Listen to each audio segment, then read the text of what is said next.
Have you ever wondered how an AI can write a whole story or translate a sentence? It needs to remember what it said at the beginning to know what to say at the end. Well, for a long time, AI was terrible at this. It had a memory problem, a big one. Today, we're going to dive into how researchers fixed an AI that just couldn't remember, and it is an awesome story. It really all boils down to this one question. Can we actually teach a machine to remember? I don't just mean spitting back facts. I mean holding on to an idea over time, understanding the full context of a conversation. For the longest time, that was a massive, massive roadblock for AI. So to try and crack this problem, researchers came up with a very special kind of AI. Let's meet the hero of our story, the Recurrent Neural Network, or RNN for short. This thing was built from the ground up to handle sequences, stuff that happens in order, one thing after another, like language or music or anything that has a timeline. So what was the RNN's big secret? It was a loop. It's actually a pretty simple idea. As the AI looks at each new piece of information, say the next word in a sentence, it also gets a little note from the previous step. It's kind of like an AI with a post-it note. It reads a word, jots something down, and when it moves to the next word, it gets to look at that note. That little loop, that's its memory. Okay, so how does an AI like this actually learn? Well, imagine it reads a really long paragraph, and at the very end, it gets the meaning totally wrong. To get better, it needs to send a correction message backward, from the very last word all the way back to the first. It's basically sending a note back in time to its past self, saying, hey, you messed up back there. But as you can imagine, sending messages through time, it's not easy. And this is where things get really interesting. Our hero, the RNN, had a fatal flaw.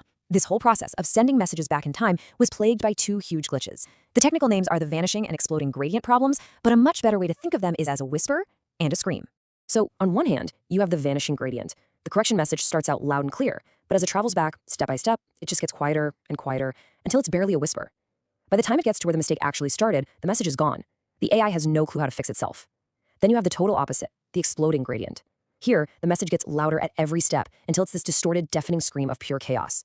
The signal is so huge it just blows up the entire learning process. The AI's training goes completely off the rails. So why? What was going on here? Why would this message either fade into nothing or explode into chaos? To figure that out, we have to go on a little journey to the edge of how these things learn. The way it learns is a lot like that game of telephone you played as a kid. The AI makes a guess, figures out how wrong it was, and then passes that you were wrong message backward one step at a time. But here's the absolute key, the one detail where everything falls apart. Step 4. At every single step on that journey back, the message gets multiplied by a number. That repeated multiplication, that's the whole story. And that's it. That's the secret. I mean, think about it. If you take a number, any number, and you keep multiplying it by something bigger than 1, it's going to get huge, right? Like crazy big. That's your explosion, the scream. And what happens if you keep multiplying by a number less than 1, like a half? It gets smaller and smaller and smaller until it basically disappears. That's your whisper. The AI's massive memory problem was really just a case of repeated multiplication going haywire. Now, here's another cool way to visualize this. Think of the AI's learning process as one of those little dots just cruising along that stable black line. Everything's fine. But the system is super fragile. There are these tipping points. And if the AI gets just the tiniest nudge in the wrong place, bam, it jumps to a completely different state. That massive chaotic jump, that is the exploding gradient. That's the scream we were talking about.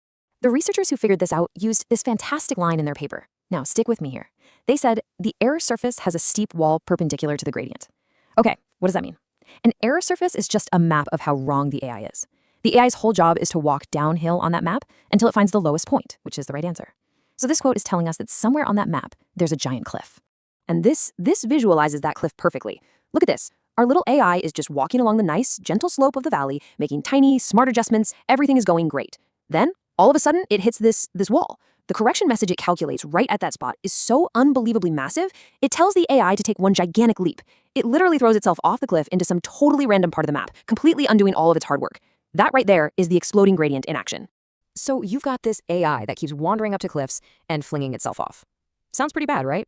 So how on earth do you fix it? Well, it turns out the solution wasn't some ridiculously complicated math. It was simple and just so clever.